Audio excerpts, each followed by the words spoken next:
Okay, so international organisation का मतलब जैसे कोरोना आया तो इंडिया ने वर्ल्ड बैंक से लोन लिया होगा, हो सकता है एडीबी से लोन लिया हो, है ना, या किसी मान लो जापान से उसने लोन ले लिया हो, पॉसिबिलिटी है। नीति आयोग ने बहुत सारी पॉलिसीज दी होंगी, यूनाइटेड नेशन का भी कुछ कॉन्ट्रीब्यूशन रहा होगा। मैं से कोरोना को लेकर बात नहीं कर रहा, लेकिन होता है ना यूनाइटेड नेशन भी आ जाते हैं जिन्होंने कुछ पॉलिसीज दी होती है, या वर्ल्ड बैंक ने कुछ कहा होता है। IMF न्यूज़ में काफ़ी था जब पाकिस्तान ने उससे लोन ले लिया था, तो ये इंटरनेशनल ऑर्गेनाइजेशन है। भारत में अगर बात कर ली जाए तो 2-3 बड़े न्यूज़ में रहते हैं। अगर आप न्यूज़पेपर थॉरोली फॉलो करते हो तो आपको नीति आयोग बहुत ज़्यादा न्यूज़ पे दिखता होगा, नेशनल ग्रीन ट्रिब्यूनल ये आपको बहुत ज़्यादा न्यूज़ में दिखता होगा, दिखती ही चीज़ें। अब एक बात बताइए, ये चीज़ इंपॉर्टेंट हुई कि नहीं है? रिसेंटली अगर आप पिछले 2-3 महीने का न्यूज़पेपर उठाएं, आपको LIC बहुत ज़्यादा न्यूज़ में दिखेगा, हाउसिंग डिपार्टमेंट बहुत ज़्यादा न्यूज़ में दिखेगा। क्यों? LIC सबसे बड़ी चेस्ट है, इसकी IPO की भी बात करी गई थी, करी गई। इसी तरीके से SBI बहुत ज़्यादा न्यूज़ में था, बिकॉज NPA बहुत ज़्यादा बढ़ रहा है, PNB बहुत ज़्यादा न्यूज़ में था, तो ये भी ऑर्गेनाइजेशन ही तो है, ऑफकोर्स बैंक है लेकिन है तो ऑर्गेनाइजेशन। तो ऐसे क्वेश्चन भी आपको देखने को मिलते हैं कि इंटरनेशनल लेबर ऑर्गेनाइजेशन ने क्या किया, भारत या फिर भारत के पर्सपेक्टिव में क्या चीज़ें करी गई। जैसे मान लो चाइना का कोई बैंक है या जापान का सॉफ्ट बैंक है, सॉफ्ट बैंक का नाम सुना है, जापान का है, ठीक है। आपने कभी न्यूज़ सुनी होगी, मैं छोटी सी जोड़ के बताता हूँ, ये कल की न्यूज़ है ओयो, आपने इसका नाम सुना होगा ओयो। तो ओयो के ऊपर केस हुआ है अहमदाबाद में, ठीक है। तो इस पर वैसे न्यूज़ ये चल रही थी कि ओयो बैंकरप्ट हो रहा है, ठीक है, बट ये बैंकरप्ट नहीं हो रहा। ओयो की एक सब्सिडरी कंपनी है, उसके ऊपर केस किया गया एक होटल व्यापारी ने कि मुझे 16 लाख रुपए देने थे, मुझे नहीं दिए, तो उसने इंसॉल्वेंसी केस वहाँ पे कर दिया। बाद में ओयो ने कहा नहीं हमारे पास है। अब देखिए यहाँ पे क्वेश्चन कैसे बन सकता है, उसने कहा बैंकरप्सी और इंसॉल्वेंसी या सॉल्वेंसी, 3 चीज़ें। अगर आपको क्वेश्चन समझना है तो सर आपको पता होना चाहिए ना बैंकरप्सी क्या है, आपको पता होना चाहिए ना इंसॉल्वेंसी क्या होती है, या आपको सॉल्वेंसी क्या होती है। समझ आएगा? ये छोटे छोटे से जो कीवर्ड्स होते हैं, यहाँ से भी एग्जामिनर क्वेश्चन बनाता है आपको कंफ्यूज करने के लिए, जोड़ देगा उसको करंट अफेयर से। जैसे अभी मैं इसको थोड़ा सिलेबस की ओर लेकर के चलता हूँ, यहाँ पे थोड़ा पॉइंट क्लियर होगा। इसके अलावा जो भाई गवर्नमेंट ने कोई स्कीम लॉन्च कर दी, आत्मनिर्भर भारत के अंदर कुछ कर दिया, तो वहाँ से भी आपके क्वेश्चन काफ़ी सारे बनते हैं। सिलेबस की थोड़ी और बात करी जाए तो जैसे मान लो ग्रोथ एंड डेवलपमेंट में बात करेगा, जिसे आप काफ़ी ज़्यादा न्यूज़ में देखते होंगे, सस्टेनेबल डेवलपमेंट, मतलब ऐसा डेवलपमेंट जो लगातार हो रहा है, उसको बोलते हैं सस्टेनेबल डेवलपमेंट। सस्टेनेबल डेवलपमेंट की बात आप देखिए तो पॉवर्टी को लेकर के काफ़ी रहता है। इवन एक्सक्लूसिवली सिलेबस में आपके पॉवर्टी दिया गया है। अब पॉवर्टी दिया गया तो पॉवर्टी में क्या हो सकता है, पॉवर्टी की डेफिनेशन, पॉवर्टी के कॉज क्या है, पॉवर्टी के इफेक्ट क्या है, गवर्नमेंट पॉवर्टी हटाने के लिए कैसे स्कीम्स लेकर के आ रही है। इसके अलावा आपके सिलेबस में एग्रीकल्चर दिया गया है। अब एग्रीकल्चर की बात करी जाएगी तो एग्रीकल्चर का सबसे पहले तो पता होना चाहिए कि एग्रीकल्चर आता कहाँ है, मतलब कौन से सेक्टर में आता है, प्राइमरी है, सेकेंडरी है, टर्शरी है ना, ये बात पता होनी चाहिए।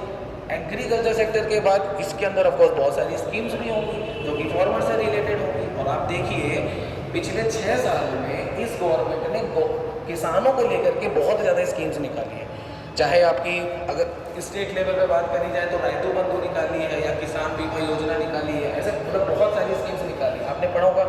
व्हाट डू यू थिंक, ये इकोनॉमी में आएगा कि पॉलिटी में आएगा? ऑफकोर्स इकोनॉमी में आएगा ना, क्योंकि कहीं ना कहीं से लोन लेंगे, किसी से उठाएंगे। भाई अब सोचो, सोचने वाली बात है।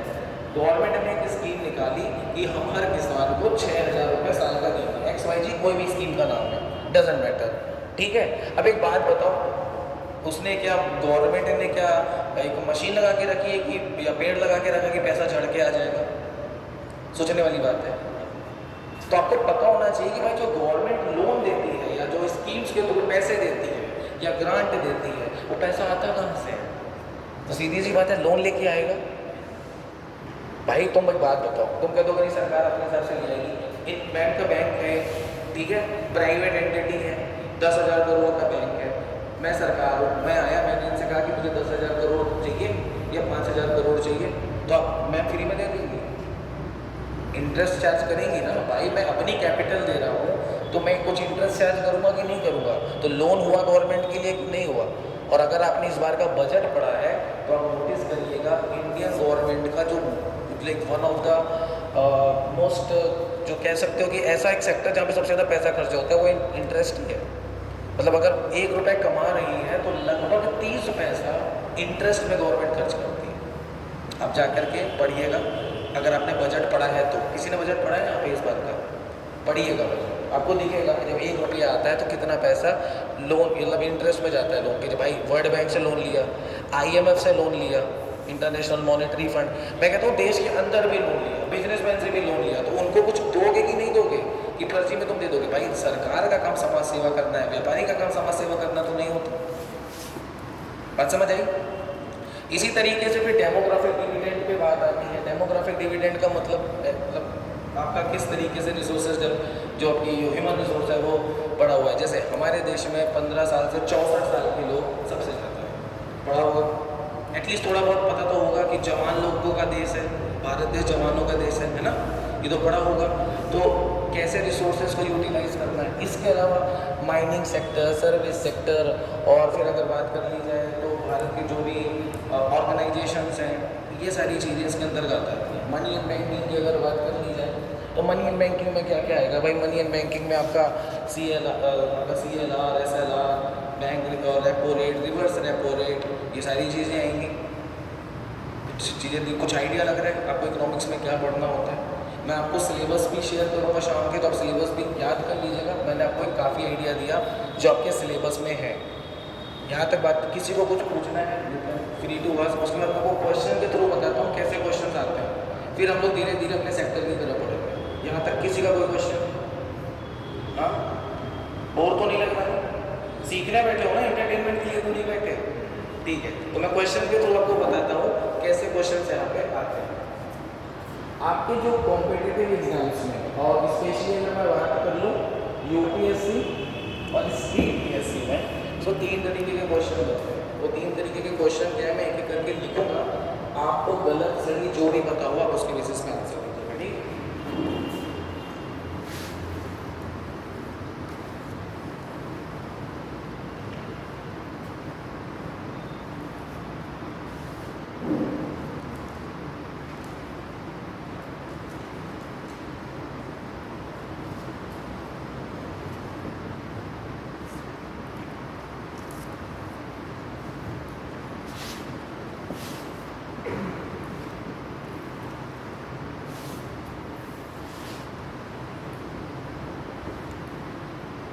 ये 2011 के IAS में आपका एग्जाम में आपका क्वेश्चन आया है। ऑप्शन मैं आपको देता हूँ,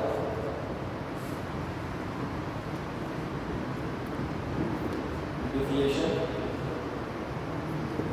इन्फ्लेशन, स्टैगफ्लेशन या हाइपर।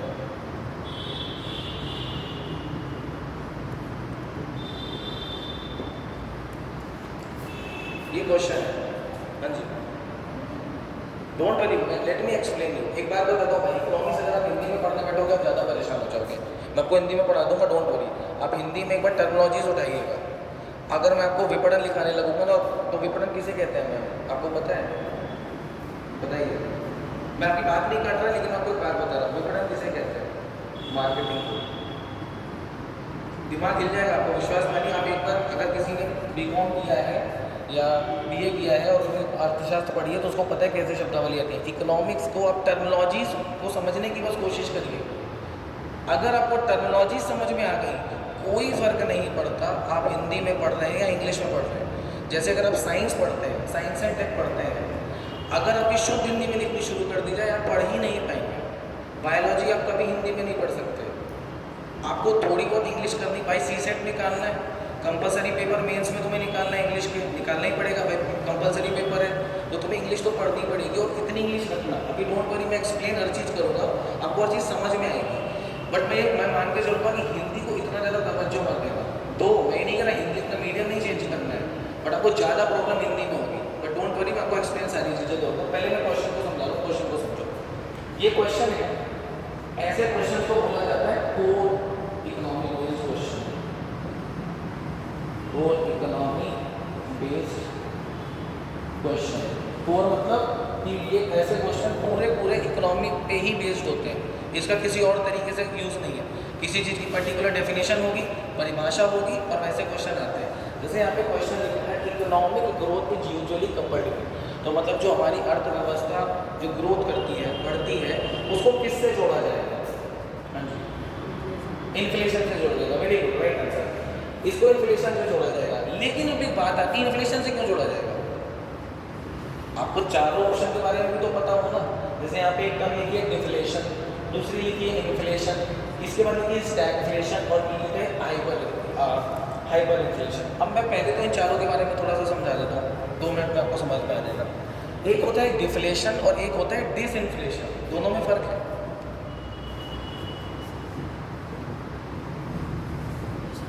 क्वेश्चन को समझने की कोशिश करना।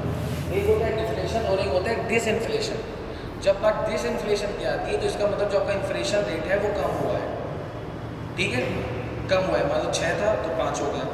लेकिन जब बात डिफ्लेशन की आती है तो ये कॉन्टीन्यूअस, मतलब आपका सतत दिखाता है कि अभी ये बी लगातार चल रहा है, गिरता जा रहा है, गिरता जा रहा है, गिरता जा रहा है। फर्क समझ आया?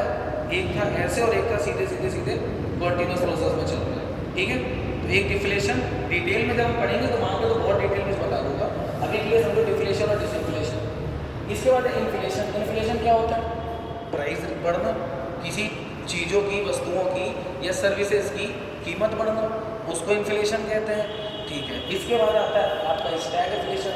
स्टैगफ्लेशन क्या होता है? स्टैगफ्लेशन एक ऐसी कंडीशन को बोला जाता है जहाँ पे कीमतें तो बढ़ ही रही हैं, ठीक है, लेकिन उसके अलावा अनएम्प्लॉयमेंट भी बहुत ज़्यादा बढ़ रहा है। अनएम्प्लॉयमेंट तो पता है ना, ठीक है, बेरोजगारी भी काफ़ी ज़्यादा बढ़ रही है। ऐसी सिचुएशन को बोला जाता है स्टैगफ्लेशन। और जब हाइपर इन्फ्लेशन की बात करी जाती है तो मतलब आपका जो इन्फ्लेशन रेट है वो एक्सट्रीम हो रहा है, बहुत ज़्यादा बढ़ रहा है। पता चला कि आज कोई चीज़ 10 रुपये की थी, सवेरे उठे 200 रुपये की हो गई, अगले दिन 5000 रुपये की हो गई। वेनेजुएला इसका, अगर आपने वेनेजुएला के बारे में पढ़ा है कभी तो वेनेजुएला को जाके पढ़िएगा, वहाँ पे पता चला इतना सारा पैसा लेके जा रहा है जूते की सिलाई कराने के लिए, तो लोगों ने वहाँ पे बार्टर सिस्टम स्टार्ट कर दिया है। अब आपको चारों डेफिनेशन पता चल गई, मतलब एक बेसिक अंडरस्टैंडिंग हो गई। अब आप आइडिया लेके बताइए इसमें से कौन सा हो सकता है। भाई ग्रोथ की बात कर रहा है, नीचे की तो बात करेगा नहीं, डी लगा है, ठीक है। इन्फ्लेशन हो सकता है क्योंकि भाई चीज़ों का अगर प्राइस बढ़ता है तो सीधी सी बात है लोगों का पैसा भी थोड़ा आता है, तो ग्रोथ का इंडिकेशन यहाँ से इंडिकेशन हो सकता है। स्टैगफ्लेशन पे हमने बात करी कि भाई प्राइस तो बढ़ रहे हैं, एम्प्लॉयमेंट कम हो रहा है। अब बात को जोड़ के देखिए आगे, अगर पैसे भी बढ़ रहे हैं, लोगों की जॉब भी जा रही है, तो ये ग्रोथ तो नहीं हो सकती। सीधे कीवर्ड पकड़ो, ग्रोथ तो नहीं हो सकती। और लास्ट में हाइपर इन्फ्लेशन, तो यहाँ तो सीधी बात है पैसा तो बहुत है लेकिन काम का कुछ नहीं है। तो आपका आंसर इन्फ्लेशन सही हुआ कि नहीं हुआ? ऐसे क्वेश्चन को हम लोग बोलते हैं कोर इकोनॉमी बेस्ड क्वेश्चन, मतलब आपकी जो डेफिनेशंस होती हैं चीज़ों की उसी के बेस पे क्वेश्चन आते हैं। अनफॉर्चुनेटली ऐसे क्वेश्चन अब बहुत कम हो गए, शायद आपको 1 या 2 क्वेश्चन मिल जाएगा। एक अगला क्वेश्चन है वो लिखता हूँ, उसको समझने की कोशिश करो। इसको रेस कर दो, लिखना है क्या? लिखना है, लिख लो। तो मैं अगला क्वेश्चन समझाता हूँ कि अप्लाइड क्वेश्चन कैसे आता है। जब तक हम तरीकों को कहते हो आप में सोच सकते हो कुछ लोगों को ये लगे कि मैं क्या पढ़ा रहा हूँ, मैंने आके टॉपिक क्यों नहीं स्टार्ट किया। जब मैं टॉपिक तो स्टार्ट कर दूँ, तुम्हें पता तो हो तुम्हें टॉपिक में पढ़ना क्या है। जब तक तुम्हें सिलेबस नहीं पता, पैटर्न नहीं पता, चैप्टर नहीं पता, तो कुछ पढ़ने का भी क्या फायदा है, ठीक है।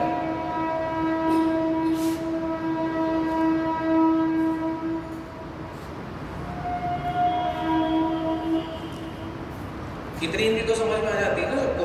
मैं 100% हिंदी नहीं बोल रहा, 80% तो सॉरी 80% तो हिंदी बोल रहा हूँ, इंग्लिश नहीं बोल रहा। क्वेश्चन हिंदी में लिख दूँ, आप थोड़ा सा इंतजार करिए उसके लिए 1-2 दिन, ठीक है। और अभी मैं दिखा नहीं रहा, मैं चीज़ें समझा रहा हूँ, ओके। थोड़ा सा वेट कर लो, मैं भी चीज़ें समझा रहा हूँ, जब मैं नोट्स में आऊँगा मैं आपको प्रोवाइड करूँगा, ओके। एक बात बताओ, हर चीज़ अगर मैं हिंदी में लिखूँ और इंग्लिश में भी लिखूँ तो आई गेस टाइम वेस्ट होगा। उससे अच्छा हम चीज़ों को समझ लें, नोट्स में आपको हिंदी इंग्लिश दोनों में प्रोवाइड कर दूँगा, चलेगा? ये तो चल जाएगा ना, क्योंकि अगर आप शुद्ध हिंदी में पढ़ने बैठे हो, भाई देखो एक बात सुनो, क्वेश्चन हिंदी में लिख दो। भाई बेटा मैं वही तो बात बोल रहा हूँ ना, अभी मैं चीज़ें समझा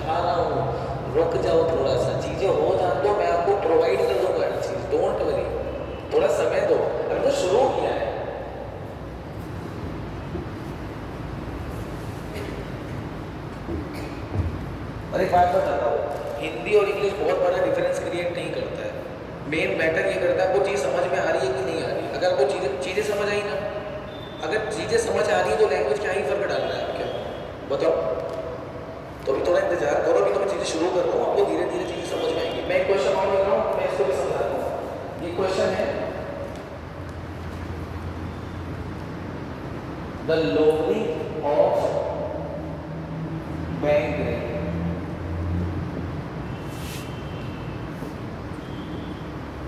bye the Reserve bank of India leads to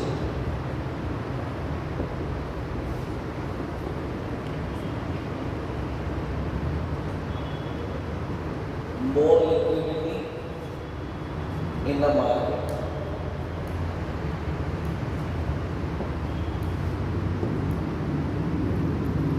less liquidity in the market, no change in liquidity,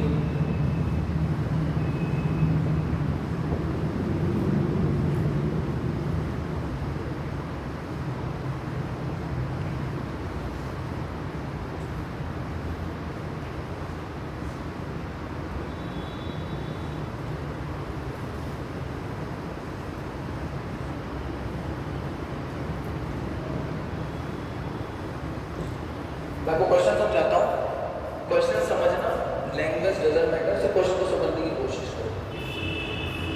the lowering of bank rate by the Reserve Bank of India leads to, मतलब अगर बैंक रेट में कमी करी जाती है, कोई term होती होगी बैंक रेट, अगर बैंक रेट में कमी करी जाती है तो क्या होगा? चार ऑप्शन। ओके, मोर लिक्विडिटी, चलो पहले क्वेश्चन को देख लेते हैं। मोर लिक्विडिटी इन द मार्केट, ठीक है। मोर लिक्विडिटी, लिक्विडिटी को पैसे से जोड़ के रखा जाता है, एक ऐसी चीज जिसको आप जल्दी से पैसे में कन्वर्ट कर सकते हो, जैसे शेयर, गोल्ड, सिल्वर। भाई तुरंत कर सकते हो ना, आपको गोल्ड बेचना है, मार्केट चले जाओ तुरंत बिक जाएगा। दूसरा, less liquidity in the market, मतलब वहां पे कम होगा। तीसरा है नो चेंज, कोई फर्क नहीं आएगा, जैसा है वैसा ही रहेगा। चौथा है mobilisation of more deposit by commercial bank, by commercial bank लिखा है, मतलब कि यहाँ पे जो बैंक होंगे वो डिपॉजिट करेंगे, इन नहीं लिखा। अगर इन होता, वर्ड को समझो, इन होता तो मतलब हम लोग करते, है ना भाई। इन मतलब में, अगर मैं कहता हूँ बैंकों में डिपॉजिट करेंगे लोग, तो इसका मतलब हम बैंकों द्वारा डिपॉजिट किया जाएगा। दोनों सेंटेंस में फर्क है ना, ठीक है। आप आइडिया लेके बताओ इसमें से क्या सही हो सकता है।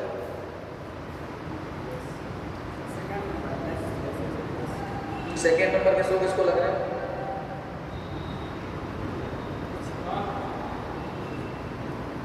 फर्स्ट होगा।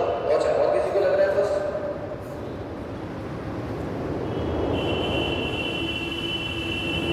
अच्छा, इसके लिए आपको ये तो पहले से ये जानना पड़ेगा कि भाई बैंक रेट क्या होता है। किसी को पता है?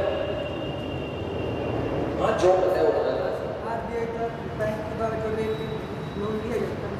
उसको कहते हैं, ठीक है। थोड़ा तेज बोल सकते हो, सुन लेंगे सारे के सारे। भाई देखो, जो लैंड करने के लिए थोड़ी ढील दे दी जाती है, उसके लिए हम लोग बात करते हैं, ठीक है। उसको हम लोग बैंक रेट बोलते हैं, ये आरबीआई डिसाइड करता है। इंडिया के तर्ज पे आरबीआई, बट वैसे सेंट्रल बैंक। तो सेंट्रल बैंक ज़्यादा सही ऑप्शन होता है, क्योंकि भाई अगर जापान के पर्सपेक्टिव में बात करेंगे तो वहाँ तो आरबीआई होने से रहा है ना, तो वहाँ पे तो अपना उनका जो बैंक है उसमें बात करेंगे। तो क्वेश्चन, अब ऐसे क्वेश्चन को हम लोग बोलते हैं अप्लाइड क्वेश्चन। अप्लाइड क्वेश्चन कैसा होता है उसको समझते हैं।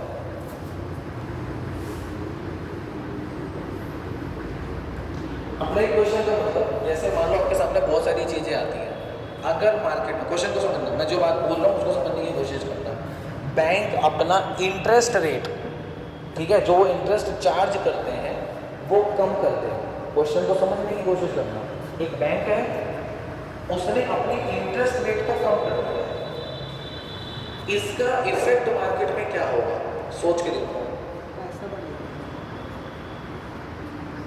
लिक्विडिटी बढ़ेगी, ओके, और इंडस्ट्रियल मूवमेंट बढ़ेगा। भाई सीधी सी बात है, दिमाग लगाओ, अगर बैंक ने अपने इंटरेस्ट रेट को कम किया मतलब लोन सस्ता कर दिया। भाई अगर 8% इंटरेस्ट लेता तो 6% कर दिया, तो मेरे लिए चलो तुरंत चले जाएंगे बैंक लोन, भाई सस्ता कर रहा है, 2% का फर्क होता है। अब अगर मेरे पास पैसा आएगा तो भाई मैं उस पैसे को, ऐसा तो है नहीं बैंक से उठा करके घर पे रख लूँगा, मेरी परचेजिंग पावर में बढ़ जाएगी, मैं शायद इंडस्ट्री लगा लूँ, है ना, मैं शायद कोचिंग खोल लूँ, मैं एक फैक्ट्री लगा लूँ। अगर गवर्नमेंट कहीं से लोन ले रही है और वहाँ से उसको सस्ता पड़ रहा है तो हो सकता है पूरे के पूरे वो इंडस्ट्रियल कॉरिडोर डेवलप कर दे, मतलब इकोनॉमिक एक्टिविटीज़ बढ़ जाए। यही होगा, बात समझे? इनको ऐसे क्वेश्चंस को बोलते हैं आपको अप्लाइड क्वेश्चन, मतलब कि अगर कोई एक्टिविटी हो रही है, कोई चीज़ हो रहा है तो उसका इम्पैक्ट इकोनॉमी में एट लार्ज कैसे इम्पैक्ट करेगा, कैसे होगा। अब बहुत सारी न्यूज़ को हमेशा देखते रहते होंगे कि रिजर्व बैंक ने नोट छापने कम कर दिए या ज़्यादा कर दिए, इसका इम्पैक्ट क्या पड़ेगा। या फिर आप देखते रहते होंगे कि CLR जो आपका SLR है या CRR है, कैश रिजर्व रेशियो या रिजर्व रेशियो या रेपो रेट जो भी है उसको कम ज़्यादा कर रहे हैं तो क्या होगा।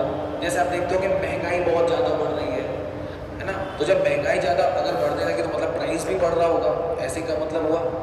अगर ये चीज़ें बढ़ रही हैं तो सरकार कंट्रोल भी करती होगी ना भाई, इसीलिए तो इतना क्रिटिसिज्म होता है। आप न्यूज़पेपर पढ़ते होंगे तो क्रिटिसिज्म दिखाई देता होगा, तो सरकार कैसे कंट्रोल करती होगी, तो उसकी कोई मैकेनिज्म होती होगी, वो मैकेनिज्म बाय द टाइम सीख जाएंगे।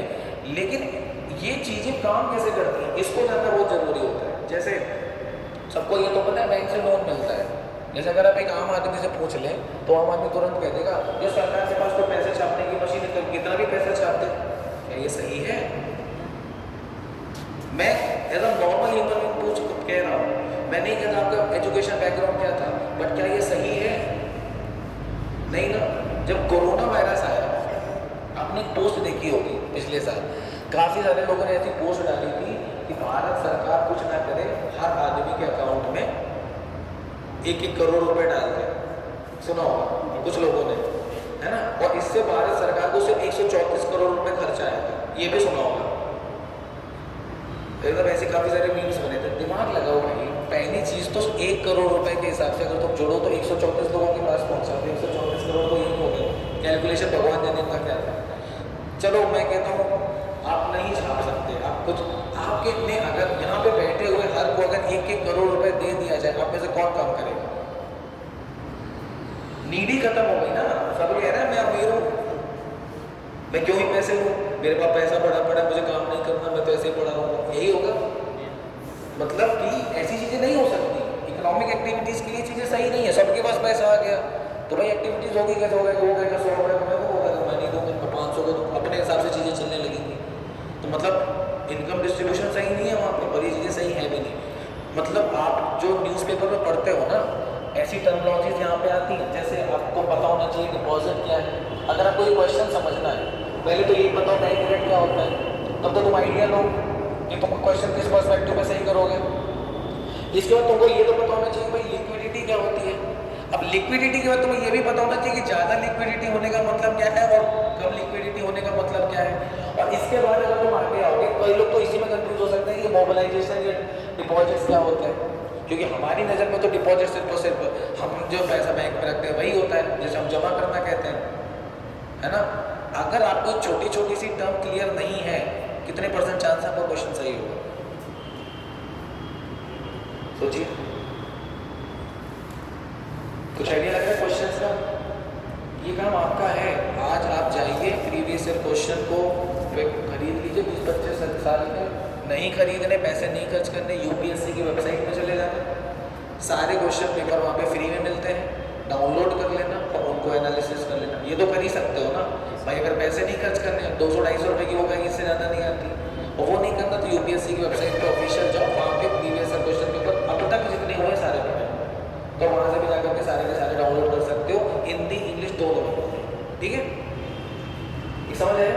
ठीक है, तो आंसर तो पता ही है भाई, मोर लिक्विडिटी होती है ऐसे में। क्यों होती है इनको डिटेल में अगर डिस्कस अभी नहीं करेंगे, धीरे धीरे जब हम पढ़ेंगे करेंगे। एक क्वेश्चन और है, करंट अफेयर बेस्ड क्वेश्चन कैसे बनता है, इसमें भी हम देख लेते हैं। देख लें, एक करंट अफेयर बेस्ड क्वेश्चन देख लेते हैं।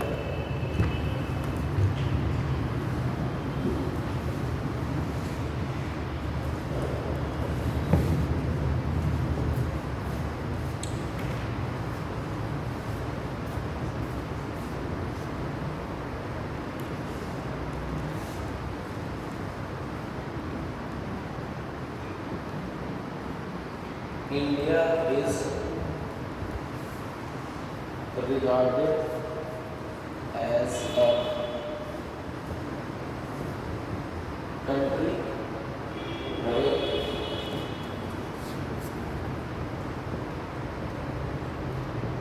demographic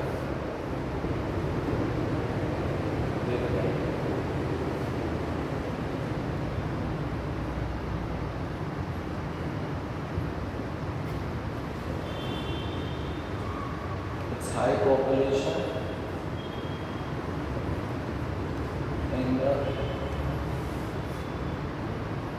age group of 15 years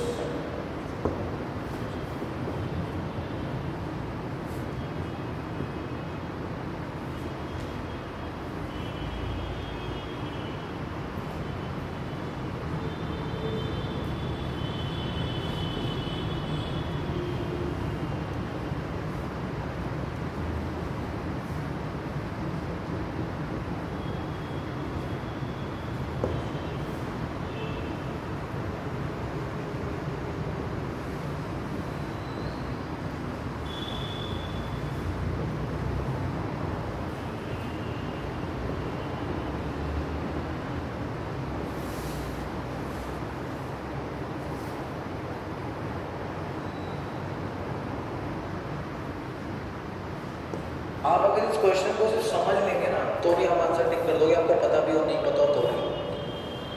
एक क्वेश्चन है, पहले मैं समझा देता हूँ, फिर आप उसका आंसर सोचने की कोशिश करिए, गलत सही से मैटर नहीं करता। फिर India is regarded as a country with demographic dividend, ठीक है?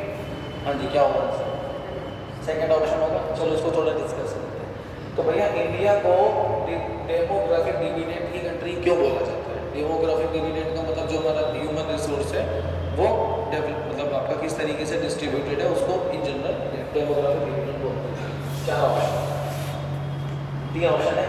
It's high population in the age group of 15 year, मतलब जो हमारी ज़्यादातर पॉपुलेशन है वो 15 साल तक की है, ठीक है?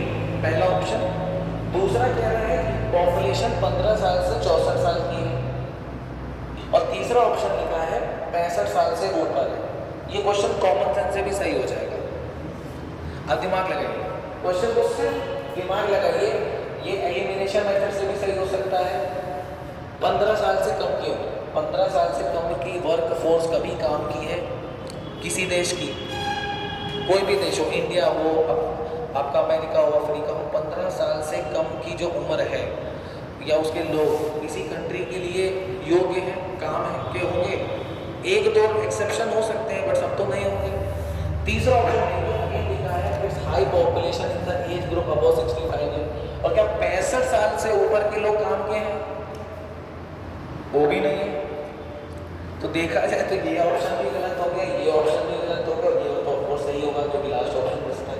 भाई अगर किसी कंट्री में जवान लोग ज़्यादा होंगे उन्हीं को तो यूटिलाइज करोगे ना, कि 70 साल 80 साल के लोगों को यूटिलाइज करोगे ना। क्वेश्चन समझ आया? और आप ये शाम को न्यूज़पेपर में बहुत ज़्यादा देखते होंगे, ये जवानों का देश है, पूरी दुनिया में सबसे ज़्यादा यंग पॉपुलेशन हमारे देश की है। मोदी जी बहुत बार ये बोलते हैं, आत्मनिर्भर भारत की भी जब स्पीच दे रहे थे उन्होंने बहुत बात करी थी। इवन इनके तो पूरे के पूरे एजेंडा में ही चल रहा है कि जितने भी यंग लोग हैं, यूथ है, उसको आगे करो। मतलब क्यों बोल रहे हैं? आप जो न्यूज़ पढ़ते हो ना उन्हीं टर्म से आपका क्वेश्चन बनता है, और इसके लिए आपको छोटे छोटे टर्म्स को समझना पड़ता है। तो आपका ऑप्शन सही होगा गलत होगा आपको पता चल जाएगा। क्योंकि देखो, सही स्टूडेंट या इंटेलिजेंट स्टूडेंट वो नहीं है जो सही आंसर पे टिक करके आ रहा है, जब वो है जिसको गलत आंसर भी पता है कि गलत क्यों होगा। तब तो आप श्योर हो गए ना अपने सिलेक्शन के लिए। भाई आपने मान लो 50 क्वेश्चन किए हैं, तुम्हें पता है ये सही है, तो तुम्हें ऑप्शन गलत वाला भी तो पता हो। तुक्का नाम की कोई चीज़ नहीं होती। लोग कहते हैं तुक्का लग रहा है, जिनका तुक्का भी सही होता है ना उन्होंने पढ़ाई बहुत करी होती है, तो उनको ये आइडिया हो जाता है कि ये गलत होगा। जैसे अगर मान लो तुमको इसमें कुछ नहीं भी पता था तो तुम इस आइडिया से काम कर लेते कि यार 15 साल वाले तो काम के नहीं, ऊपर से 65 साल वाले काम के नहीं, तो ये दोनों तो गलत ही है, ऑप्शन बचा यही सही होगा। कॉमन सेंस से भी क्वेश्चन सॉल्व हो सकता था। तो sir this is how a paper is design, और आपको इस स्तर पे अपनी प्रिपरेशन को लेकर के चलना पड़ेगा। मैं उम्मीद करता हूँ आपको ये बातें समझ में आई होगी। मेरे पढ़ाने का तरीका थोड़ा ऐसा ही है। मैं किसी भी क्लास में लेने जाऊँगा तो मैं सबसे पहले यही बताऊँगा कि पैटर्न क्या है, सिलेबस क्या है, क्वेश्चन क्या है। Because being a teacher is my moral responsibility to give you correct information. ये मेरी रिस्पॉन्सिबिलिटी है भाई। मैं आपको कुछ भी पढ़ा नहीं सकता। आप मुझे 2 महीने बाद गाली दो, उससे अच्छा है कि आपको 1-2 दिन थोड़ा अनकंफर्टेबल होकर बैठ जाओ, बट चीज़ें आपको सही से समझ में आनी शुरू हो जाएंगी। सोचने वाली बात है ना, कुछ भी पढ़िए, अगर आप उससे क्वेश्चन ही नहीं समझ पा रहे तो आपका ज्ञान किस काम का? आपको यही नहीं पता कि आपका क्वेश्चन कहाँ से बन सकता है, आपका ज्ञान किस काम का? आप करंट अफेयर रट रहे हो, आपको पता ही नहीं है क्वेश्चन कहाँ से बनना है, जबकि आपको पता होना चाहिए। भाई आपने पढ़ा है, कुछ भी पढ़ा है, आपने फाइनेंस के बारे में पढ़ा या बैंकिंग के बारे में पढ़ा, नाबार्ड आते हैं, तो आपको क्या लगता है आपसे ये क्वेश्चन पूछा जाएगा कि नाबार्ड कब बना था? ये रेलवे के एग्जाम में पूछा जा सकता है, ग्रुप डी में पूछा जा सकता है, लेकिन यूपीएससी में डू यू रियली थिंक आपसे पूछा जाएगा नाबार्ड कब बना था? नहीं ना। वो ये पूछेगा कि भाई नाबार्ड किस तरीके की बॉडी है, नाबार्ड कैसी जगह पे इन्वेस्टमेंट करता है, इसके लॉन्ग टर्म क्या है, नाबार्ड किसकी सब्सिडी है भी कि नहीं है कि नहीं, नाबार्ड कहाँ इन्वेस्ट कर रहा है। अगर आप देखें तो एग्रीकल्चर रिलेटेड जितनी भी स्कीम्स होगी, नाबार्ड का कहीं ना कहीं आपको कॉन्ट्रीब्यूशन मिल जाएगा। आप कहा गया SEBI, security exchange board of India, सबने सुना होगा। तो आपको क्या लगता है ये पूछेगा कि सेबी कब बना था? नहीं ना। उसके फंक्शन पूछेगा कि भाई सेबी काम कैसे करता है, इन्फोर्समेंट डायरेक्टोरेट काम कैसे करता है, उसके फंक्शन क्या है, किस जगह पे यूज किया जाता है। भाई कोर्ट और ट्रिब्यूनल में भी फर्क है और फास्ट कोर्ट में भी फर्क है। तो जो आपके यूपीएससी बहुत स्मार्ट है, वो आपके क्वेश्चन को जो बनाता है वो छोटी छोटी टर्मिनोलॉजी से बनाता है, क्योंकि यहीं पे बच्चा माइंड नहीं करता। और जिसने ये चीज़ें माइंड करनी शुरू कर दी ना, कि मेरी गारंटी है 3 महीने बाद अपने आप को देख लेना, तुम्हें क्वेश्चन का ये मतलब तुम न्यूज़ पढ़ोगे ना, अगर कंटेंट भी पढ़ोगे तो तुम्हें ये पता चल जाएगा ओके ये होती है कुछ चीज़ें। कुछ पूछना है पूछ सकते हैं, फिर मैं अपने सेक्टर पे आता हूँ, मतलब कंटेंट पे आता हूँ basically. If you want to ask me anything feel free. Anyone?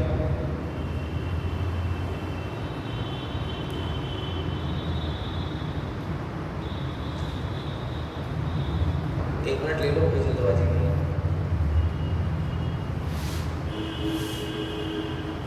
हाँ जी,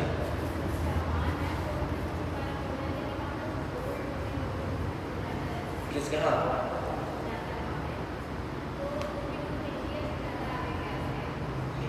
एक्चुअली कई बार कोई भी कंट्री के आगे होने के पीछे सिर्फ यूथ नहीं होता, स्किल्स भी बहुत मैटर करती हैं, टेक्नोलॉजी और रिसोर्सेज भी बहुत ज़्यादा मैटर करते हैं। इंडिया में जैसे पॉलिटिकल सिचुएशंस की वजह से बहुत बहुत पॉलिसीज़ आ तो जाती हैं, इम्प्लीमेंट नहीं हो पाती। तो हमारी जो वर्कफोर्स है वो तो जवान है, लेकिन स्किल्ड नहीं है। जो जापान की, चाइना की वर्कफोर्स है वो स्किल्ड है, मतलब जो काम एक इंडियन 10 घंटे में करता है वही चाइनीज़ और जापानीज़ 3-4 घंटे में कर लेते हैं। तो अगर टाइम बचेगा तो पैसा भी बचेगा और वो पैसा इन्वेस्ट होगा कहीं ना कहीं पे। तो बात स्किल्स की भी आ जाती है। इसके अलावा टेक्नोलॉजी, आपकी पॉलिसीज़ इम्प्लीमेंट कैसी हो रही है, ये भी रीजंस बनते हैं। ऐसे क्वेश्चन पूछे जाते हैं आपके मेंस में। मेंस लेवल पे जाओगे तो आपसे पूछ लिएगा कि डेमोग्राफिक डिविडेंड इंडिया का अच्छा है बट स्टिल चाइना क्यों इतना ग्रो कर रहा है या जापान क्यों ग्रो कर रहा है। तो सबसे पहले जो तुम्हें डेमोग्राफिक डिविडेंड पता हो, फिर तुम्हें इंडिया की पॉलिसीज़ पता हो, तो फिर तुम उसको एक बैलेंस अप्रोच में उसको आप दे पाओगे। ठीक है, सही क्लियर? और कुछ? चलिए अब हम लोग आते हैं, थोड़ा थोड़ा चीज़ों को आगे लेते हैं।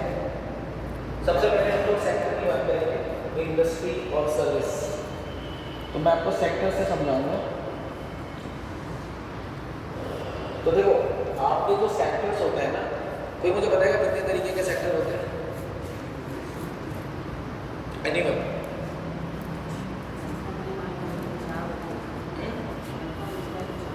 चार होते हैं।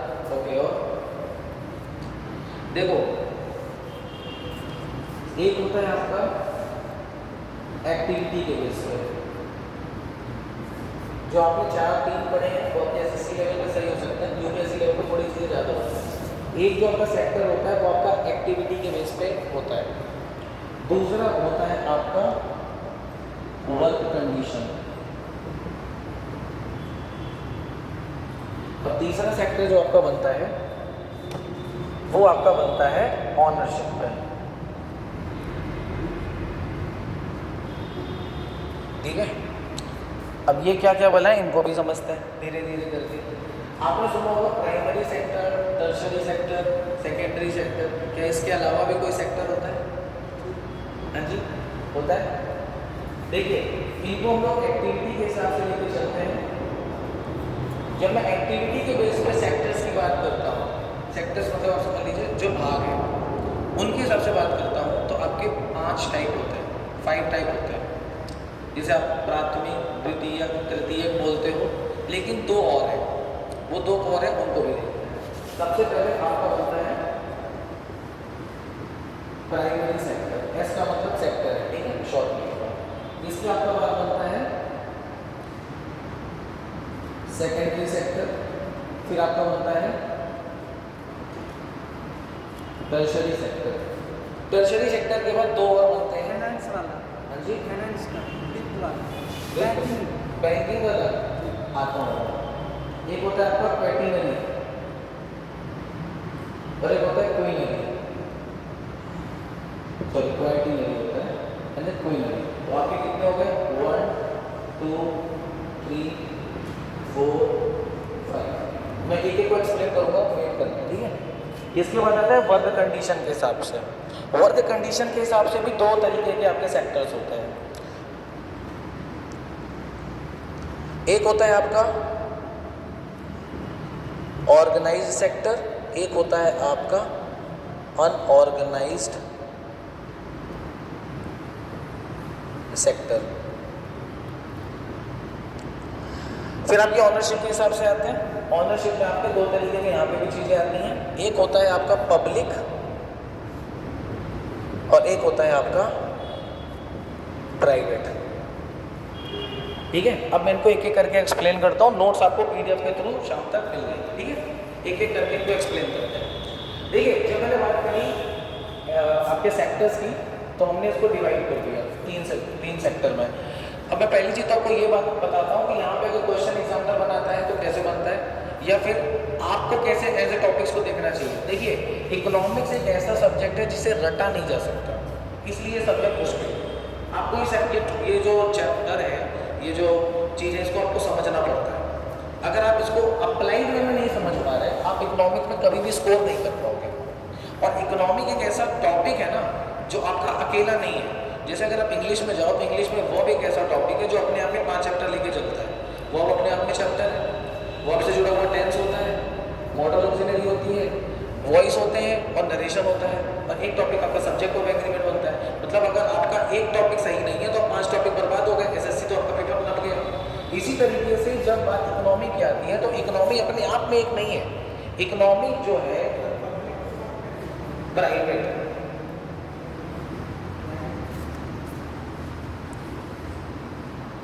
जब इकोनॉमी की बात करी जाती है तो ये इकोनॉमी आपकी हिस्ट्री में भी बात करी गई है। अगर आप इतिहास पढ़ें, स्पेशली मॉडर्न हिस्ट्री या मीडियल हिस्ट्री पढ़ेंगे आप, तो मीडियल हिस्ट्री में बहुत सारी चीज़ें हैं भाई। अभी जैसे आपके सर ही पढ़ा रहे थे एमएसपी कौन लाया, तो भाई इकोनॉमी ही तो है ना। जब आपको इकोनॉमी, जब एमएसपी की पता ही नहीं है तो तुम लिखोगे क्या मेंस में? अगर मेंस में क्वेश्चन आ गया कौन, तो उसका उस समय एमएसपी का क्या यूज था, तो यही नहीं पता एमएसपी क्या। अब आ गया पेपर 1 में जीएस का, तो कह रहे लो हमने तो पढ़ा नहीं। तो जो भी आप चीज़ें पढ़ते हो वो एक्चुअली आपको अप्लाइड वे में पता होनी चाहिए कि ये चीज़ें हो कैसे नहीं। जैसे मैं बात करता हूँ प्राइमरी सेक्टर पे। प्राइमरी सेक्टर क्या होता है, जिसे आप प्राथमिक सेक्टर भी कहते हैं।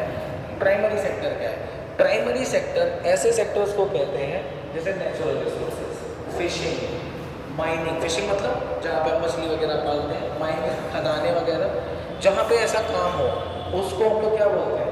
Primary sector. बेसिकली आप नेचुरल रिसोर्सेज से सारी की सारी चीज़ें रख रहे हैं। फार्मिंग आपका क्या है? प्राइमरी है ना, ठीक है। तो प्राइमरी सेक्टर है, क्लियर होगा। इसके बाद होता है आपका सेकेंडरी सेक्टर। अब ये सेकेंडरी सेक्टर क्या होता है? देखो खेत है, खेत में गेहूं निकला, अब ये गेहूं से आटा बना, तो आटा तो गेहूं वहाँ तो नहीं बन गया खेत में।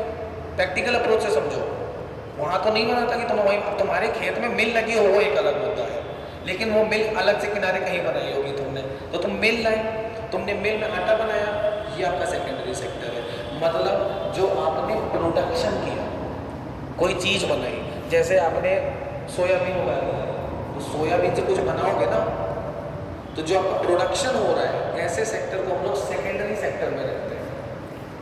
फिर आता है आपका टर्शरी सेक्टर, कुछ लोग इसे टेरिटरी सेक्टर बोलते हैं, और टेरिटरी नहीं होता, टर्शरी होता है। ठीक है, जब हम टर्शरी सेक्टर में बात करते हैं, जैसे मैं आपको पढ़ा रहा हूँ, ये आपका टर्शरी सेक्टर है। आप डॉक्टर के पास जाते हो, आपका टर्शरी सेक्टर है। आप बस में बैठे, आपको सर्विस मिली ना कि बस ही उठा के घर ले गए, कि नहीं नहीं मैंने तो पैसे दिए थे लेके जाऊँगा, ऐसा तो नहीं होता। तो ऐसे सेक्टर जहाँ पे आपको सर्विसेज मिलती है, आप मोबाइल यूज़ करते हो तो आपको सर्विस ही तो मिल रही है ना, कोई भी चीज़ ऐसे जिससे आपको सर्विस मिलती है, उसको आप टर्शरी सेक्टर में रखते हो। अब एक चीज़ सोचो, ये तीनों चीज़ आपकी ज़िंदगी में बहुत ज़्यादा इम्पैक्ट करती है।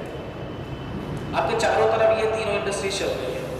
आप प्राइमरी सेक्टर से जुड़े ही हो, भाई खेती नहीं होगी तो खाओगे क्या, बालू नहीं आएगी तो घर कहाँ से बनाओगे, है कि नहीं। अब भाई ठीक है तुम मछली नहीं खाते, लेकिन मछली का जो तेल होता है या जो उसका लीवर होता है वो यूटिलाइज तो होता ही है मेडिसिन वगैरह में, तो इनडायरेक्टली वो आपकी ज़िंदगी से जुड़ा तो है ही। बात समझ, इम्पैक्ट देख रहे हो। ऐसे ही क्वेश्चन मेंस में ऐसे ही लिखना होता है, वो आपको रिलेट करके ही चीज़ें बताना पड़ेगा कि गवर्नमेंट किसके लिए क्या लेकर गई, कौन सी स्कीम आई। नहीं पता तो बैठे रहो, तो भाई आप याद करके बैठ जाओ कि ऐसा ऐसा होता है। इसके बाद जो होता है कोऑर्डिनेटरी सेक्टर, ये क्या बोला है, इसको समझने की कोशिश कीजिए। देखिए हाँ, ये नए तरीके से लाया गया है, जबकि ये आपका टर्शरी सेक्टर से ही जुड़ा होता है। टर्शरी सेक्टर से जुड़ा होने का मतलब यहाँ पे इंटेलेक्चुअल्स को जोड़ा जाता है। इंटेलेक्चुअल्स को मतलब एक ऐसा यहाँ पे डिपार्टमेंट बना दिया गया है, एक ऐसा सेक्टर बना दिया गया है जहाँ पे हमारी सोसाइटी का जो क्रीमी लेयर है वो बैठता है, जैसे सीए, डॉक्टर, ठीक है, मतलब जहाँ पे आपका इंटेलिजेंस यूज हो रहा है, नॉलेज शेयरिंग हो रही है, ऐसे सेक्टर को हम लोग क्वार्टिनरी सेक्टर में रखते हैं। फर्क समझ आ रहा है। टर्शरी सेक्टर में आपकी सर्विसेज है, सारी सर्विसेज है, बट जब मैं क्वार्टिनरी सेक्टर में आया तो यहाँ पे जो फर्क है वो ये है कि यहाँ पे हम लोग ब्रेन को या मैं कहूँ नॉलेज शेयरिंग को जोड़ते हैं। तो नॉलेज शेयरिंग जो होगी वो बहुत लिमिटेड होगी ना, कि सबके सब शेयर कर रहे होंगे चलते फिरते। एक डिपार्टमेंट, अगर किसी को तुमको लॉ करनी है, सुप्रीम कोर्ट में लॉयर बनना है, तो अगर आपको सुप्रीम कोर्ट में लॉयर बनना है तो आपका जो इंटेलेक्ट होगा वो अदर से अच्छा होगा। आपको साइंटिस्ट बनना है, इसरो में, नासा में या DRDO में या कहीं पे भी, तो आप इंटेलेक्चुअली तो कहलाओगे ना। किसी को पता चल जाए भैया हमारा साइंटिस्ट है तो अलग ही इज्जत मिलती है उसको। तो ऐसे को हम लोग रखते हैं क्वार्टिनरी सेक्टर में। इसके बाद एक होता है आपका क्वीनरी। ये क्या होता है, या इसको बोला जाता है गोल्ड कॉलर जॉब, ठीक है। इसमें भी कई तरीके की जॉब होती है, जैसे एक होती है रेड कॉलर जॉब। तो जो लोग प्राइमरी सेक्टर में जुड़े होते हैं ऐसे लोगों को रेड कॉलर जॉब में बोला जाता है। जो आपका इसमें जुड़े होते हैं सेकेंडरी सेक्टर में, इनको ब्लू कॉलर जॉब बोला जाता है। एक होती है pink collar job. Pink collar job सुनी है, एक होती है पिंक कॉलर जॉब। ऐसी जॉब जो कि लड़कियां करती हैं उनको पिंक कॉलर जॉब में बोला जाता है, जैसे house hold work, baby sitting, बच्चे पालना। जैसे बड़े शहरों में देखो कि भाई पेरेंट्स बोथ आर वर्किंग, तो वो लोग अपने बच्चों को एक पर्टिकुलर प्लेस में रख देते हैं, जैसे हमारे यहाँ इसको आया बोला जाता है, और वहाँ पे बच्चों को पाला जाता है, खेलने का सामान होता है, जैसे बेबी सिटिंग बोलते हैं। अब ये काम ज़्यादातर आप देखोगे तो बहुत ही कम वहाँ पे मेल पार्ट दिखेगा, दिखता है मेल, बहुत ही कम दिखेगा, रेयर ऑफ द रेयरेस्ट। जैसे आपका बागवानी है, बागवानी यू नो फ्लावर वगैरह जहाँ लगते हैं, अब बताइए बागवानी वगैरह में आपको ज़्यादातर फीमेल दिखती है या मेल दिखते हैं? फीमेल दिखेंगे, मेल भी दिखेंगे, मेल ही कभी दिखेंगे नहीं, बट ज़्यादातर आपको दिखेंगे। आप गाँवों में भी देखिए होगा जो गोबर बांधने का काम, ये सारी चीज़ें होती है। देखो मैं कंपैरिजन पे नहीं बता रहा हूँ, मैं बता रहा हूँ तो कोई ये जो मत करना कि हमें इसमें रखा गया, ऐसा कुछ नहीं है। हर जगह लोगों का बढ़ रहा है क्राइटेरिया। तो यहाँ पे अब ये वाला सेक्टर भी आप देखें अगर, तो यहाँ पे कौन से पिंक कॉलर जॉब बनी, पिंक कॉलर जॉब जो लड़कियों से जुड़ के बनती है। फिर इसी तरीके से बनती है गोल्ड कॉलर जॉब, जो कि लास्ट में क्वीनरी सेक्टर। एक्चुअली ऐसे सेक्टर्स में जो सुप्रीम लोग हैं, क्रीमी लेयर के भी ऊपर चले जाओ, सुप्रीम लोग बैठे हैं, ऐसे लोगों को क्वीनरी सेक्टर में बोलते हैं। जैसे गवर्नमेंट ऑफिशियल्स, आप IAS बनोगे अगर तो आप इसी सेक्टर में आओगे। जैसे भाई आप पॉलिसी मेकिंग में होगे ना, पॉलिसी डिज़ाइन करोगे, मॉनेटरी पॉलिसी बनाओगे, देश के बारे में टैक्सेशन करोगे, यही तो होगा। कोई स्कीम आ रही है पॉवर्टी से रिलेटेड, तो ये जो फॉर्मेशन कर रहे हैं और इम्प्लीमेंटेशन कर रहे हैं, तो भाई ये इनसे तो ऊपर ही हो गए, क्वांटिटी से ऊपर हुए कि नहीं हुए। भाई एक तरफ तुम्हारे पास थोड़ा ज्ञान होगा, दूसरी तरफ तुम्हारे पास पावर भी होगा कि तुम उन चीज़ को अप्लाई कर पाओ, ऐसे सेक्टर को क्वालिटी सेक्टर बोलते हैं। यहाँ तक बात समझ आई? कोई डाउट किसी को?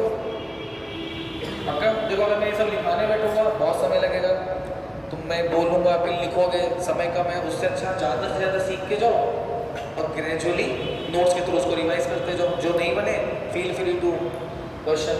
अगला होता है वर्क कंडीशन के हिसाब से, एक होता है ऑर्गेनाइज सेक्टर, एक होता है अनऑर्गेनाइज सेक्टर। देखिए डेफिनेशन याद कर लेना, कोई बड़ी बात नहीं है, सब कर लेते हैं। लेकिन अगर आपको रोड में चलते हुए चीज़ें दिखाई नहीं दे रही तो आप अपने प्रिपरेशन से थोड़े दूर हो। अब ऑर्गेनाइज सेक्टर और अनऑर्गेनाइज सेक्टर को मैं आपको टेक्निकली बताऊं तुम्हें बोर लगेगा, लेकिन मैं तुम्हें सिर्फ डिफरेंस दिखा दूंगा, तुम समझ जाओगे क्या फ़र्क होता है। बजरंग विद्यालय के नीचे दुकानें हैं गुटखा सिगरेट की, हाँ ठीक है। बाबूलाल चौराहे चले जाओ, कोई ठेला लगा रहा है, कोई फल बेच रहा है, दिख रहा है। आप एक बात बताइए, क्या ये किसी तरीके से सिक्योर है? क्या इनको पीएफ मिलता है? क्या इनको पेंशन मिलेगी? क्या ये बीमा इनका होगा? इन्होंने खुद करा लिया हो एक अलग बात है, क्या इनको किसी कंपनी ने बीमा कराया है? कराया होगा, चांसेस है नहीं है, नहीं कराया होगा। ऐसा ही सेक्टर आपका अनऑर्गेनाइज सेक्टर कहलाता है। अनऑर्गेनाइज सेक्टर ऐसे सेक्टर के लोगों को बोला जाता है, ऐसे काम करने वाले लोगों को बोला जाता है जो किसी भी तरीके की सोशल सिक्योरिटी से जुड़े नहीं होते। न इनको पीएफ मिलता है, न इनकी कोई फिक्स सैलरी होती है, न इनके फिक्स आवर्स होते हैं काम करने के, ना ही इनको इंश्योर्ड किया जाता है। India is one of the least insured country, मतलब इंडिया में सबसे कम लोगों का इंश्योरेंस है। तो ऐसे लोगों को हम लोग बोलते हैं unorganise sector worker. And you will be surprise to know, ये मेरे वर्ड नहीं, इंडियन लेबर लॉ की वेबसाइट खोल लेना, इंडिया में कुछ 46 करोड़ लोगों की वर्क पॉपुलेशन है। 85 करोड़। मैं वर्क पॉपुलेशन, वर्क फोर्स की बात कर रहा हूँ बेटा, पॉपुलेशन की बात नहीं है, वर्क फोर्स की बात है। हाँ असंगठित क्षेत्र जो है, हाँ, उसकी population 85 करोड़, 80% है। तो पहले डेटा तो बोलने दो, मैं वही बोलने वाला था, डेटा बोलने दो बेटा। तो ILO के हिसाब से जो 2019 का डेटा आया है, उसके हिसाब से कुछ 46 करोड़ की वर्क फोर्स है हमारी कंट्री में, ठीक है। इस 46 करोड़ में से लगभग आपका जो 84% है, 85 भी नहीं है, 84.3% है। थोड़ा बहुत घट बढ़ सकता है, कोई बड़ी चीज़ नहीं है भाई, कोरोना चला, लोगों की जॉब लग गई, कम हो गई, तो लगभग 84.3% जो लोग हैं ये अनऑर्गेनाइज सेक्टर में काम करते हैं। मतलब लगभग मान करके चलो 41 से 42 करोड़ लोग ये अनऑर्गेनाइज सेक्टर है। मतलब ना तो ये इंश्योर्ड है, ना ही इनको पीएफ मिल रहा है, ना किसी तरह की सोशल सिक्योरिटी मिल रही है, और इनकी ऑफकोर्स अगर ये सब नहीं मिल रहा है तो इनकी लाइफ हमेशा रिस्क पे होगी कि नहीं। आपके दिमाग में ये चीज़ हो सकती है कि यार अनऑर्गेनाइज सेक्टर में भी तो बहुत सारे लोग काम करते हैं, सही बात है। एक्चुअली लगभग 60% जो हमारी कॉन्ट्रीब्यूशन है GDP का, वो यहाँ से भी आता है अनऑर्गेनाइज सेक्टर से। और अभी गवर्नमेंट काफ़ी ज़्यादा काम करने लगी है इनको ग्रोथ करने के लिए। तभी आप देखेंगे गवर्नमेंट ने स्कीम लॉन्च करी थी, एक तो मुद्रा लॉन्च करी, आप फिर याद करिए इंश्योरेंस के लिए भी PM बीमा योजना आई थी, जहाँ पे तब 12 रुपये साल का करना है। क्यों किया गया था? इसलिए किया गया था। कुछ डॉट्स बन रहे हैं, वो समझ आ रहा है कोई पुरानी न्यूज कैसे जुड़ती है? भाई क्यों लाई होगी सरकार 12 रुपये का? क्यों? लोगों की इनकम कम होगी, यहाँ पे सिक्योर नहीं है, सोशल सिक्योरिटी नहीं है, तभी तो गवर्नमेंट स्कीम लाई। देखो एक जो आम आदमी होगा ना, ये जो चाय की पट्टी में और यहाँ सब बैठे रहते हैं, ये लोग कहेंगे सरकार तो पैसा बर्बाद कर रही है। हो सकता है कर रही हो, लेकिन आपको कैसे पता? आप सिस्टम में बैठे नहीं ना, आपको पता है, आपको पता है कि अनऑर्गेनाइज सेक्टर में ऐसे ऐसे लोग हैं, ऐसी ऐसी प्रॉब्लम है, इसलिए गवर्नमेंट इस तरीके की स्कीम्स लेकर के आती है। हमारी जो एग्रीकल्चर है, जो हमारी फार्मिंग है, वहाँ पे समस्याएं हैं, ड्रॉट की समस्या है, एक्सेसिव रेन की समस्या है।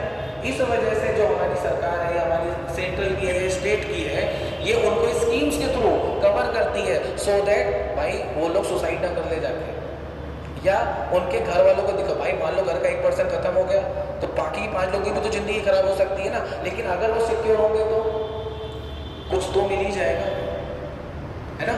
ऑफकोर्स ग्रास रूट लेवल पे प्रॉब्लम है और वो रहेंगी, धीरे धीरे कम भी होगी। तो इस तरीके से करंट अफेयर से न्यूज़ जुड़ती है। दिख रहा है कुछ मैंने कहाँ से जोड़ा? मुद्रा बैंक क्यों लाया गया? कि भाई बहुत सारे ऐसे लोग हैं जो व्यापार करना चाहते हैं, ठीक है, भाई वो अनऑर्गेनाइज सेक्टर का भी हो सकता है, ऑफकोर्स होगा। 50,000 का लोन दे रही है, 1 लाख का लोन दे रही है, बिना कुछ गिरवी रखवाए, वो इसीलिए तो आया ना कि भाई जो ये लोग हैं, ये लोग उठे, इनकम बढ़ेगी। अगर इसकी इनकम बढ़ेगी तो भाई ये खुद के पैसे से भी अपनी फैमिली को सिक्योर कर सकता है। जो गवर्नमेंट की स्कीम्स चल रही है, पॉलिसीज चल रही हैं, ऐसे लिखा जाता है मेंस में, स्कीम्स से जोड़ के इन टर्मिनोलॉजीज को यूज करते हुए। अब बात करते हैं ऑर्गेनाइज सेक्टर क्या होता है। ऑर्गेनाइज सेक्टर में बहुत कम लोग हैं। जब बात ऑर्गेनाइज सेक्टर की करी जाती है तो ऑर्गेनाइज सेक्टर में कैसे हो गए? Government employ, doctor, CA, industries है किसी, ऐसे लोग जिनके पास सोशल सिक्योरिटी है, जिसकी आप कह रहे हैं हर तरीके की सिक्योरिटी है, इनको पीएफ भी मिलता है, ये इंश्योर्ड भी है, इनकी फैमिली भी इंश्योर्ड है, समझ रहे हैं? ऐसे लोगों को हम लोग ऑर्गेनाइज सेक्टर में रखते हैं और ये बहुत कम है। वैसे ये मुश्किल भी है कि सब लोगों को ऑर्गेनाइज सेक्टर में लाया जा सके, क्योंकि देखा जाए तो हर तरीके की वर्कफोर्स रिक्वायर्ड है कंट्री में। हाँ, बस ये काम सरकार का है कि वो किस तरीके से अनऑर्गेनाइज सेक्टर के लोगों को भी मतलब सिक्योर करते हो। अभी फिलहाल इस पर काफ़ी ज़्यादा सरकार काम कर भी रही है और आपको देखने को मिलता भी होगा।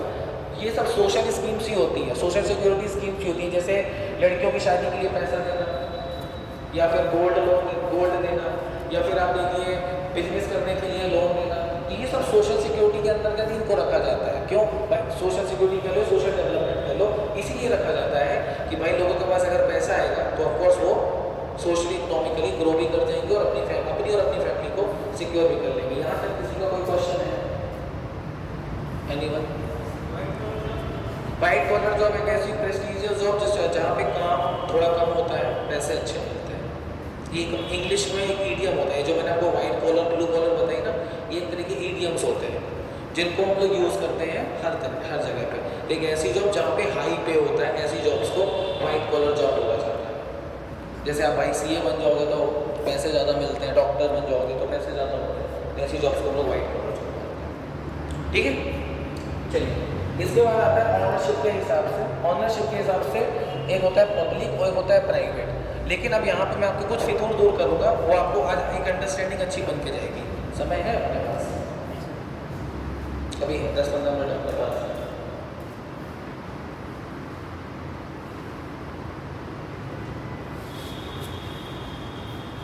देखिए, जब बात करिए ऑनरशिप के हिसाब से तो 2 तरीके की ऑनरशिप होती है। एक होती है पब्लिक मतलब सरकार, एक होती है प्राइवेट मतलब हम। हमारे छोटे शहरों में जैसे बांदा हो गया, यहाँ पे प्राइवेट जॉब को बहुत गंदी नज़रों से देखा जाता है। ऐसा शायद आप लोगों ने महसूस किया होगा, जबकि ऐसा कुछ होता नहीं है। आपको पैसा कमाने तो प्राइवेट सेक्टर से ज़्यादा पैसा कहीं नहीं है, और सिक्योरिटी भी प्राइवेट सेक्टर में होती है, ऐसी नहीं होती। डिपेंड करता है आपकी जॉब कैसी है, ठीक है, आप किस तरह की कंपनी में काम करते हो, और अदर फैक्टर्स भी काम करते हैं। तो भाई जहाँ पे सरकार के पास ऑनरशिप है, जैसे भेल, गेल, सुनो Bharat heavy electronics, Indian oil corporation, मतलब वो तो मेरी रखना है, सॉरी माई मिस्टेक। जहाँ पे सरकार का कंट्रोल होता है, जैसे जो आपका डिफेंस है, इसमें सरकार प्राइवेट पूरी तरीके से गवर्नमेंट है कि नहीं? डिफेंस वाला पार्ट पूरी तरीके से गवर्नमेंट है क्या? सोचो, इसको मैं दूसरे से जोड़ता हूँ। जो आपका एटॉमिक है, एटॉमिक पता नहीं, एटॉमिक रिसर्च जो चलती है अपनी, ये आपका गवर्नमेंट है, या फिर आपका जो मैंने अभी आपको पहले बोला वो डिफेंस।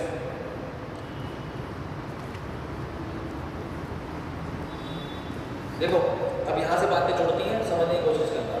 कुछ ऐसे सेक्टर्स हैं जिसको सरकार अपने कंट्रोल में लेकर के चलती है, जैसे एटॉमिक रिसर्च, न्यूक्लियर रिसर्च, ठीक है, या फिर जो आपका मिसाइल वगैरह है, ये सब सरकार अपने कंट्रोल में लेकर के चलती है। लेकिन बहुत सारी ऐसी चीज़ें होती हैं जो सरकार अपने कंट्रोल में नहीं रखती, उसका डिसइन्वेस्टमेंट कर देती है पैसा बढ़ाने के लिए।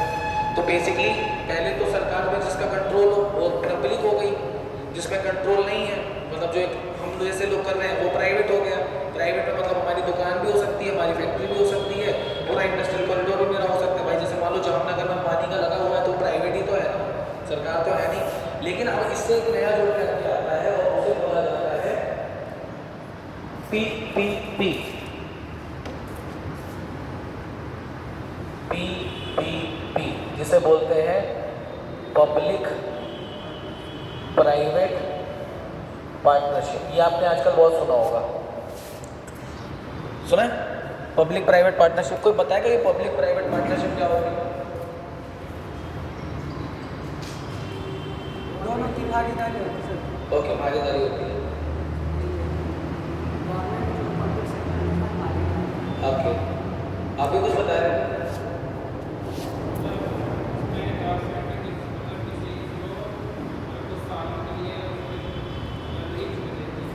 ओके, देखो अलग अलग लोगों ने थोड़ा थोड़ा बताया, लेकिन हर बात सही है।